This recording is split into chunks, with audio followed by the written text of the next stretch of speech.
Bismillahirrohmanirrohim. Bugundan boshlab Shifahiyya kitobini o'qishni boshlaymiz inshaalloh. Bu kitob bizning yurtlarimizda ancha mashhur. Zamonaviy arab tilini o'rgatishdagi kitoblar ham hozirgi kunda ancha ko'payib qoldi. Lekin biz xosatan bu kitobni 30-chi, 35-chi darslarini o'qitib olib, keyin boshqa kitoblarga o'tishni afzal bilamiz. O'ziga xos bo'lgan buni sabablari bor. Siz bu kitobni qiziqib, qidirib ko'rdingizmi? Demak, bu kitob o'qilishini o'ziga yarasha e'tiborli kitob ekanligini bilasiz. Shuning uchun ortiqcha ko'p ma'lumot berib o'tirmasdan darslarni boshlayveramiz.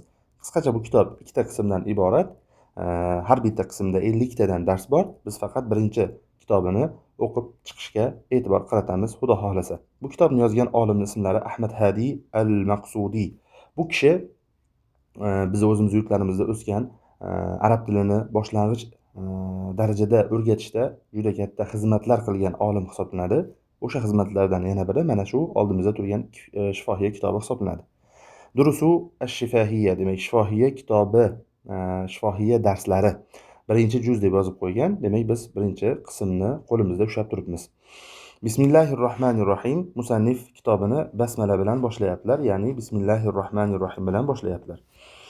Demak, ad-darsul avvalu birinchi dars. Bilamiz, bu yoqda ikkita kalima bor. Ad-dars bor, al-avval bor. Dars ham, al-avval ham o'zbek tiliga kirgan. Dars degani, avval esa birinchi degan. Va bu yerda e'tibor bergan bo'lsangiz, mana bu joyda muzakkar degan bitta so'z turibdi. Muzakkar nima degani? Bu erkaklarga ishlatiladigan so'zlar degan. Pastda esa muannas turibdi. Bu ayollarga ishlatiladigan so'zlar degani. Sodda qiladigan bo'lsak, arablar ma'nosi ayni bo'lsa-da, erkakka boshqa lafz, ayolga boshqa lafz ishlatilar ekan. O'zbek tilida unaqa emas. Biz o'zbek tilida bir ayol haqida gapirmoqchi bo'lsak, u keldi deymiz. Erkak haqida gapirmoqchi bo'lsak ham u keldi deymiz. Keldida ham, uda ham o'zgarish yo'q. Lekin arablar o'zgartiradi. Agar erkak kishini aytmoqchi bo'lsa, huva deydi. Agar ayol kishini aytmoqchi bo'lsa, unda hiya deydi. Ya'ni biz mana shu joydan bilishimiz mumkin. Erkaklarga alohida lafzlar, ayollarga alohida lafzlar ishlatiladi. Agar biz buni yaxshi anglamoqchi bo'lsak, erkaklarga ishlatiladigan so'zlarning termini bu nima ekan? Muzakkar ekan, muzakkar. Ayollarga ishlatiladigan so'zlarning termini esa bu muannas deyilar ekan. Biz qisqacha birinchi lug'atlarni ko'rib chiqamiz va tarjimani ko'ramiz. Umumiy keyin qoidalarni batafsil tushunishga harakat qilamiz. Tushunarliga? Demak, ketdik. Huwa u erkak kishi, hum ular erkaklar. Anta sen, bu ham erkak kishiga, antum sizlar, bu ham erkaklarga. Ana men, nahnu biz degan. Kabirun katta, kibarun kattalar. O'zbek tilida juda oson ko'plik yasash. Chunki biz oxirga lar qo'shsak tamom, hosil bo'ladi. Kitob, kitoblar, dars, darslar, erkak, erkaklar. Misol uchun, ota, otalar, ona, onalar. Arab tilida esa ma'lum bir shaklda ko'pligini ham alohida yodlashimiz lozim. Sag'irun kichkina, sig'orun kichkinalar. Tawilun uzun, tiwalun uzunlar. Qasirun qisqa, qisorun qisqalar. Demak, umumiy olib qaraganimizda bizda mana shu lug'atlar bor ekan. Endi biz gap tuzishimiz kerak. Gap tuzishda nimadan boshlaymiz? Gap tuzishda mana bu huva kabirun tarjimaga e'tibor bering. U kattadir degan. Biz kim haqida gaplashyapmiz? Erkak kishi haqida gaplashyapmiz. Hum kibarun, ular kattalar. E'tibor bering, bu yoqda o'zbek tilida siz ular katta deb to'xtasangiz ma'no hosil bo'laveradi. Siz ko'pligini albatta olib kelishingiz shart emas. Ya'ni ular kattalar deyishingizga hojat yo'q. Ular katta desangiz ham bo'laveradi.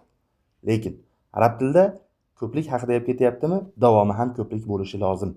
Tushunarliga? Anta sag'irun, sen kichkinasan. Antum sig'orun, sizlar kichkinasizlar. Ana tawilun, men uzunman. Nahnu tiwalun, bizlar uzunmiz. Huwa qasirun, u qisqadir. Hum qisorun, ular qisqalardir. Anta tawilun, sen uzunsan. Antum tiwalun, sizlar uzunsizlar. Ana kabirun, men kattaman. Nahnu kibarun, biz kattamiz. Umumiy masala shu. Bo'ldimi? Shumi? Osonmi? Albatta oson. Lekin biz faqat shunchaki tarjima qilib ketmaymiz.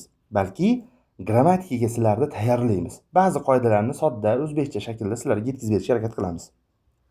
Endi buni muannas shaklida ham o'rganib qo'yaylik. Ad-darsu thani. Ad-dars bu dars degani. At-thani ikkinchi degani. At-thani demak ikkinchi dars. Muannas, ya'ni tushuntirdimki, bu yerdagi kalimalar ayollarga ishlatiladigan lafzlar hisoblanadi. Hiya ular degan, u ayol degani. Hunna u ayollar. Anti sen ayol kishiga nisbatan, antunna sizlar. Ana nahnu erkaklarga ham ayollarga ham bir xil ishlaveradi. Sababi gapirayotgan odam o'zini erkak yoki ayolligini biladi. Va eshitib turgan odam ham yo ko'zi bilan ko'radi, yo qulog'i bilan eshitadi albatta. Siz yo ko'zingiz bilan uni erkak yoki ayolligini bilasiz, yoki ovozidan uning erkak yoki ayolligini aksar holatda bilasiz. Shuning uchun alohida ajratib turadigan lug'atga ehtiyoj yo'q. Lekin siz murojaat qilayotgan odamingiz, siz o'ziga murojaat qilayotganini bilishingiz uchun muzakkar bo'lsa anta, muannas bo'lsa anti qilishingiz kerak. U kimga murojaat qilayotganini bilish uchun. Yoki siz boshqa oramizda bo'lmagan odam haqida gapirayotganingizda huwa, hiya shaklida ham xuddi shu ahvol. Huwa desangiz erkak haqida gap ketayotganini ro'paradagi odam bittada biladi. Hiya desangiz ayol haqida gap ketayotganini biladi. Lekin o'zingiz haqingizda gapirayotganingizda men ayol kishi yoki men erkak kishi deyishga hojat yo'q. Men desa ko'rib turibdi ayolligini yoki erkakligini. Shuning uchun unga alohida lug'at hosil qilinmagan. Tushunarlika? Demak, juda ham oson shaklda tepada o'tgan lug'atning oxiriga mana bu ta'ni qo'shib qo'ysak, muannas hosil bo'lib qoladi. Kabiratun ayol kishiga katta degani kabiratun kattalar, sag'iratun kichkina, sag'iratun kichkinalar, tawilatun uzun, tawilatun uzunlar, qasiratun qisqa, qasiratun qisqalar degan. Demak, hiya kabiratun u ayol kattadir. Hunna kabiratun u ayollar kattalardir. Ayol so'zi qani bu yerda? Nega ayol so'zini qo'shyapsan deb o'ylamang. Hiya o'zi ayolga ishlatiladigan lafz. Biz uni o'zbek tilida majburmiz ayol kishi ishlatiladigan so'z ekanini ifodalash uchun ayol degan so'zni qo'shishga. Tushundira oldimmi? Bu o'zi aslida ular kattalar degan yoki u katta degan. Biz faqat uni muqobilida muannas so'zimiz bo'lmaganligi uchun o'zbek tilida ayol so'zini qo'shyapmiz. Hunna kabiratun u ayollar kattalar degan.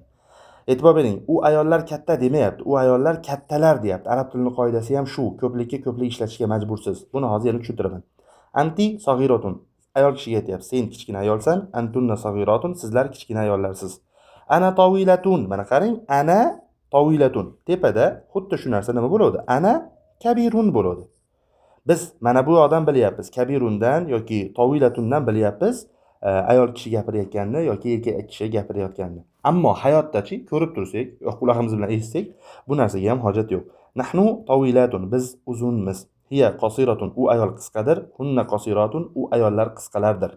Anti tawilatun sen uzunsan, antunna tawilatun sizlar uzunsizlar. Ana kabiratun men kattaman, nahnu kabiratun bizlar katta ayollarmiz deyapti. Masala shu. Birinchi va ikkinchi darsni bugun o'tishni reja qilganmiz. Tamommi? Yo'q, albatta. Biz mana shu jumlalarni tarjima qilish asnosida zimdan aytilib o'tib ketilgan qoidalarni sizlar bilan hozir batafsil gaplashamiz. Aslida qiyin narsalar emas. Siz o'zbek tilining grammatikasini ozmas o'rgangan bo'lsangiz yoki og'zingizdan chiqayotgan gapni tuzilishiga sal e'tiborli odam bo'lsangiz, bu narsalarni tushunishga qiynalmaysiz inshaallohu taala. Tushunarlika? Bu yerda endi ba'zi masalalar bor. Mana shu narsalarni tushunishga harakat qilamiz. Qarang. Birinchi masala, yaxshilab e'tibor berib olishimiz kerak bo'lgan narsa, arab tilida ikkita narsa bor. Bu birinchisi kalima. Bu nima degani? So'z degani. So'z. Tushunyapsiz-a? Va kalom bor. Kalom. Buni gohida nima ham deyiladi? Jumla ham deyiladi. Ko'proq jumla so'zini ishlatamiz. Bu esa gap degani. Siz so'zlardan gap tuzib, ro'paradagi odamga o'zingiz aytmoqchi bo'lgan narsani yetkazasiz. Tushunarlika? Ya'ni gap hosil bo'lish uchun so'zga ehtiyojimiz bor. Arab tilida so'z 3 qismga bo'linadi. U ism bo'ladi, fe'l bo'ladi va harf bo'ladi. Bularning o'ziga yarasha ta'riflari, taqsimotlari bor. Biz ularga kirishib o'tirmaymiz. Chunki zotan kitobimizning 20 tasida asosan boshidagi 20 ta darsda asosan ism keladi. Ya'ni oldimizda bugundan boshlab o'rganayotgan lug'atlarimizda hammasi, deyarli hammasi ism. Fe'l kelganda fe'lni tushuntirib qo'yaman. Harf kelganda harfni ham alohida tushuntirib qo'yaman inshaallohu taala. Demak, ism nima? O'zbek tilidagi bu ot, sifat, son, bular hammasi, e'tibor bering, bularning hammasi arab tilida ism hisoblanadi. Soddaroq qiladigan bo'lsak, joy nomlari, anhor nomlari, odamlarning nomlari, o'simliklar, jonsiz narsalar, bularning hammasi arab tilida ism deb yuritiladi. Tushuntira oldimmi? Xo'sh, endi faqat bu yoqda biz bir nechta narsalarga e'tibor qilishimiz kerak. Bu nima? Bu ism necha xil bo'ladi? Har xil jabhadan bo'lib o'ynaymiz. Tasavvur qiling. Birinchisi, ismni biz nimaga bo'ldik? Tepada mufrad. Mufrad degani birlik degani. Va jam. Jam. Bu nima degani? Ko'plik degani. Tushunyapsiz-a? Bu ko'plik degani. Aslida musanna degan termin ham bor, ya'ni ikkilik. Bu bizni kitobimizda ikkilikka urg'u berilmagan, shuning uchun uni tashlab ketaveraman men. Mufrat, mana qarang, huva. Uni ko'pligi nima bo'ldi? Hum bo'ldi. Yoki ana, bu mufrat, ya'ni birlik. Uni ko'pligi esa nahnu bo'ldi. Tushunarlimi? Yoki boshqa lug'atdan beradigan bo'lsam, nima bo'ldi bu yoqda yana? Kabirun bo'ldi, to'g'rimi? Kabirun katta, uning ko'pligi esa nima bo'ldi? Kibarun bo'ldi. Bu kattalar degan. Xulosa, ism son e'tiboridan nechaga bo'linadi? Ikkiga. Bizni kitobimizda ikkiga.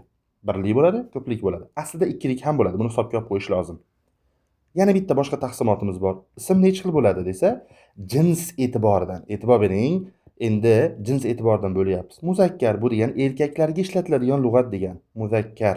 Va bizda yana nima bor? Muannas bor. Bu ayollarga ishlatiladigan lug'atlar degan. Muzakkarga misol huwa, muannasga misol esa hiya. U ko'plikda bo'lishi ham mumkin. U ko'plikda bo'lsa hum, agar ayollarga ishlatadigan bo'lsak, hunna bo'ladi. Tushuntira oldimmi? Eslab qolish uchun agar talaffuz qilgan vaqtingizda og'zingiz yumilib qolsa, bu erkaklar bo'ladi. Hum. Agar og'zingiz ochiq holatda qolsa, ayollar bo'ladi. Hunna. Qarang, antum. Og'zingiz yumilyapti. Antum.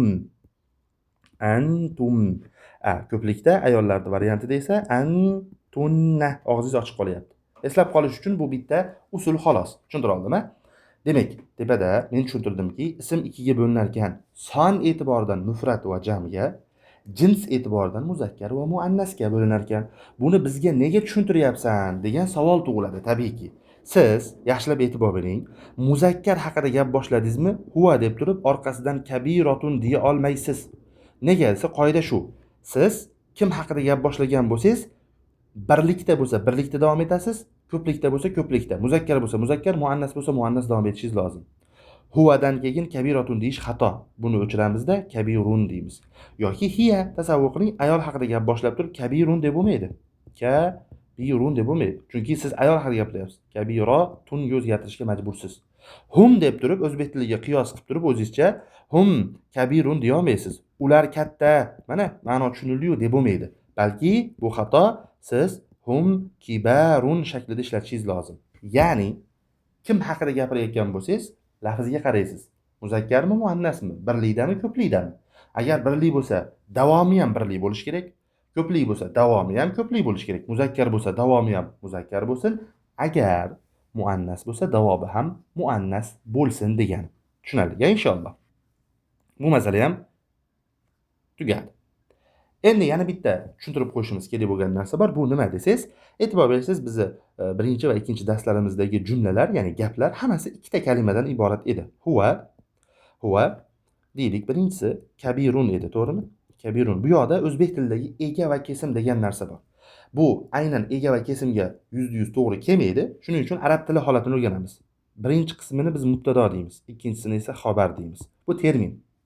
Qoida shuki, mubtado va xabar jinsda va sonda bir xil bo'lishi kerak. Masala shu.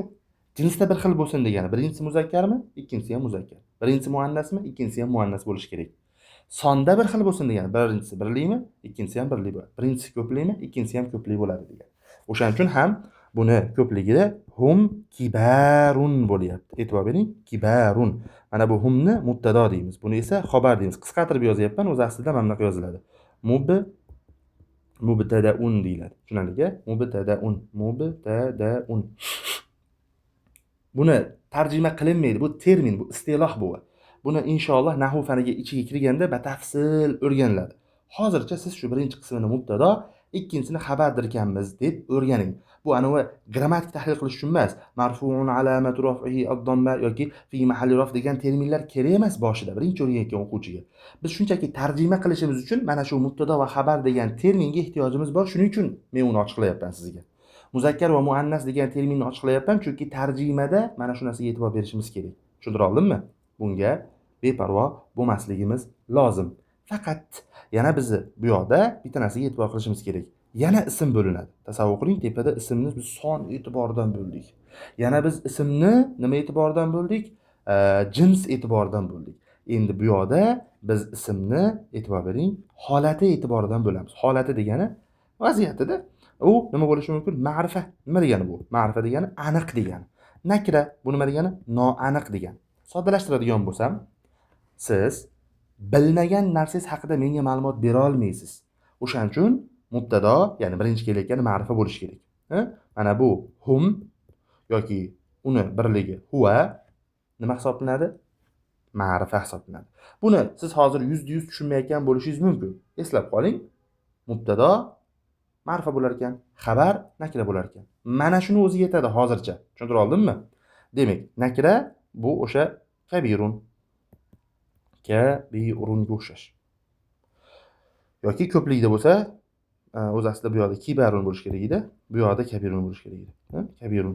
Nakiraga bu misol bo'lsin. Mana bu yerda xato ketib qoldi. Kelishdiga hum kibarun. Mana bu birinchisi nima hisoblanar ekan? Birinchisi ma'rifa, ikkinchisi nakira hisoblanar ekan. Men buni ma'rifa yoki nakira ekanligini qayerdan bilaman deb hozircha unga siqilmang. Chunki bular sekin-sekin ochiqlab boriladigan narsalar hisoblanadi. Shunchaki shunaqangi termin borligini hozircha bilib tursangiz yetadi. Asosiysi e'tiboringizni tarjimaga qaratib turganingiz yaxshi. Demak, bu yoqda biz umumiy tushunishimiz kerak bo'lgan narsa shu edi. Faqat yana bir dona narsa qoldi. Bu nima? Arab tilida domair degan narsa bor. Domair. Bu domirunni ko'pligi. Domir nima degani? Domir bu o'zi asli lug'aviy tarjimasi yashiringan degani. Domair shuni ko'pligi. Lekin bu yoqdagi domirdan murod olmosh. O'zbek tilidagi olmosh 100% to'g'ri kelmaydi, lekin qisman o'sha olmoshga to'g'ri keladi. Biz mana shu domirlarni nechaga bo'ldik? 3 ga bo'lib olishimiz kerak bo'ladi. Nega? Chunki o'zbek tilida ham birinchi shaxs, ikkinchi shaxs, uchinchi shaxs degan termin bor. Birinchi shaxs bu gapirayotgan odam, ikkinchi shaxs bu eshitayotgan odam, uchinchi shaxs ikkalasidan tashqaridagi odam. Arab tilida shuni agar uchinchi shaxs bo'lsa g'oyib deydi. Masalan, huwa agar muannas bo'lsa hiya, farqi yo'q. Ikkinchi shaxsni esa muxotob deydi. Bu termin. Tushuntir oldimmi? Agar muzakkar bo'lsa anta, agar muannas bo'ladigan bo'lsa anti. Tushunarlimi? Anti bo'ladi. Endi mutakallim esa ana, muzakkarga ham muannasga ham siz ana ishlatasiz. Va bularning ko'pliklari ham. Bular termin, yodlashimiz, tushunishimiz kerak. Tushuntira oldimmi? Mana shu zamirlar eslab qoling. Ma'rifa hisoblanadi. Ya'ni bu degani mubtado bo'lib keladi degan. Tushuntir oldimmi? Mubtado bo'lib keladi degan. Demak, xulosa qiladigan bo'lsak, bizda demak umumiy nimalarni o'tdik? Biz o'tgan narsamiz qisqacha tepaga chiqamiz. Kalima va kalom. Kalima va kalom. Kalima so'z degan ekan. U 3 ga bo'lindi. Ism, fe'l, harfga. Fe'l va harf nima ekanligini kelajakda o'tamiz. Ism o'zbek tilidagi yoki arab tilidagi aksar kalimalar ism bo'ladi. Shuning uchun unga ortiqcha gap so'z qilishga hojat yo'q. Endi kalomchi bu gap. Siz so'zlardan gaplarni hosil qilasiz. Demak, ism nechiga bo'linadi? Mana bu joyga yozib qo'yamiz. Adad, ya'ni son e'tiboridan mufrad jamga, ya'ni birlik ko'plikka bo'linadi. Huwa hum ko'pligi, ana nahnu ko'pligi bo'lyapti. Kabirun kibarun ko'pligi. Endi yana ism e'tibor bering, jins e'tiboridan. Jins bilasizlar nima ekanligini? Jins e'tiboridan muzakkar va muannasga. Bu degani o'sha lafzimiz erkaklarga qanday shaklda ishlatiladi-yu, ayollarga qanday shaklda ishlatiladi. Shuni o'rgatadi. Masalan, huwa erkaklarga u degani, hiya esa ayollarga, hum erkaklarga ular degani, hunna ayollarga ular degani. Tushunarlimi? Va yana biz nima sababdan aynan buni bunaqangi bo'lib o'rganyapmiz degan savol tug'ilishi tabiiy. Biz mana shu savolni bergan odamga gap tuzganimizda birinchisini mubtado, ikkinchisini xabar derkanmiz. Mana shu mubtado va xabar, ya'ni o'zbekchadagi ega va kesim qisman o'xshaydi, 100% emas. Jinsda va sonda bir xil bo'lish kerak. O'shaning uchun biz buni o'rgandik. Tushuntir oldimmi? Biz nega buni muzakkar va muannasga bo'lyapmiz, nega mufrad jamga bo'lyapmiz desa, siz muannas haqida gap boshlab muzakkar qilib tugatib qo'ymang yoki aksini qilib qo'ymang. Shuning uchun yoki birlik haqida gap boshlab ko'plik bilan tugatmang yoki ko'plik bilan boshlab birlik bilan tugatib qo'ymang. Shuning uchun kerak. Va yana bitta umumiy qoida aytib qo'ydim. Mubtadoimiz ma'rifa bo'ladi. Ya'ni birinchi kelayotgan narsa ma'rifa bo'ladi, ikkinchisi nakira bo'ladi. Ma'rifa nima degani? Aniq. Narigisi esa noaniq degan. Aniq nima, noaniq nima? Bu endi 10 ta, 20 ta darsda sekin-sekin har darsda ochiqlanib boraveradigan qoida hisoblanadi. O'sha bugungi darsimizdagi zamirlar, bular ma'rifa, esdan chiqmasin. Chunki hammasi mubtado bo'lib kelyapti. Tushunarlimi? Xo'p, endi zamirlar o'zi nima? O'zbek tilidagi olmoshlarga qisman o'xshaydi. Uchinchi shaxs bo'lsa g'oyib, ikkinchi shaxs bo'lsa muxotob, birinchi shaxs bo'lsa biz mutakallim deb yuritamiz. Umumiy ma'noda aytishimiz kerak bo'lgan qoidalar shular edi va Mana shu qoidalarni agar fahmlab keyin 3-darsga o'tadigan bo'lsak, tushunishimiz osonroq bo'ladi. Shunchaki nima deydi, taxminiy, tusmonlab tarjima qilib ketish bo'lmaydi-da. Nimaga bunaqa tarjima berayotganingizni, nega unday shaklda ishlatayotganingizni o'zingiz bilasiz. Shuning uchun bu muhim hisoblanadi. Tushuntira oldimmi inshaalloh? Demak, keyingi masalamiz, agar qo'lingizda siz agar shifohiyani boshqa PDF varianti bo'ladigan bo'lsa yoki o'zi bo'ladigan bo'lsa, tagida o'zbekchadan arabchaga o'gir degan mashqi bo'ladi. Biznikida unlari yo'q. Agar shunaqangi mashqi bo'ladigan bo'lsa, siz men aytgan qoidalardan kelib chiqib, bemalol uni arabchaga o'gira olasiz. Chunki ayol kishi haqida ketyaptimi, erkak kishi haqida ketyaptimi? Birinchi shuni aniqlang. Agar ayol kishi haqida ketayotgan bo'lsa, davomi ham ayol kishi bilan davom etsin. Boshi erkak bilan boshlansa, davomi ham birlik bo'lsa birlik, ko'plik bo'lsa ko'plik bo'lib davom etsin degan. Tushunarliga bu narsaga e'tibor qilishimiz kerak bo'ladi va mana bu al-jumalul arabiyya, ya'ni arabcha gaplardan foydalanib o'zbekchadan arabchaga o'giring. Bizda unisi yo'q. Mabodo agar siz o'giradigan bo'lsangiz, ichida tushunmagan joyingiz bo'lsa, bemalol yozasiz. Men uni sizga qanday shaklda o'girilishini tushuntirib beraman, Xudo xohlasa. Tushunarliga inshaalloh. Demak, bu birinchi darsimiz o'zimizni, lekin biz bu yoqda nima qildik? Birinchi va ikkinchi darslarni o'qib o'rgandik. Umumiy ma'noda arab tilida so'z 3 xil bo'lar ekan: ism, fe'l, harf. Biz asosan ism haqida gaplashyapmiz. 20tacha dars shu davom etadi. Ismni biz har xil jabhadan bo'lib ko'rdik. Muzakkar, muannasga, mufrad, jamga, ma'rifa, nakiraga bo'ldik. Endi gap tuzilgan vaqtda birinchisini mubtado, ikkinchisini xabar dirkanmiz. Mubtadoimiz muzakkar bo'lsa, xabar muzakkar bo'lsin, muannas bo'lsa, muannas bo'lsin, birlik bo'lsa, birlik bo'lsin, ko'plik bo'lsa, ko'plik bo'lsin. Masala shu. Mubtadoimiz ma'rifa bo'lishi kerak. Ma'rifalar nima? Kelasi darslarda ochiqlanadi. Zamir nima? Olmoshlar. Biz uni 3 ga bo'lib oldik. Bo'lishi mumkin ekan. G'oyib 3-shaxs, muxotob 2-shaxs, mutakallim bu 1-shaxs hisoblanadi. Umumiy ma'noda tushunishimiz kerak bo'lgan masalalar shular edi. Inshaalloh taala kelasi darsimizda 3-darsdan davom etishga harakat qilamiz. Savollar bo'lsa albatta yozing. Men sizga qo'ldan kelgancha javob yozishga harakat qilaman. Inshaalloh kelasi darsda ko'rishamiz. Assalomu alaykum va rahmatullohi va barakatuh.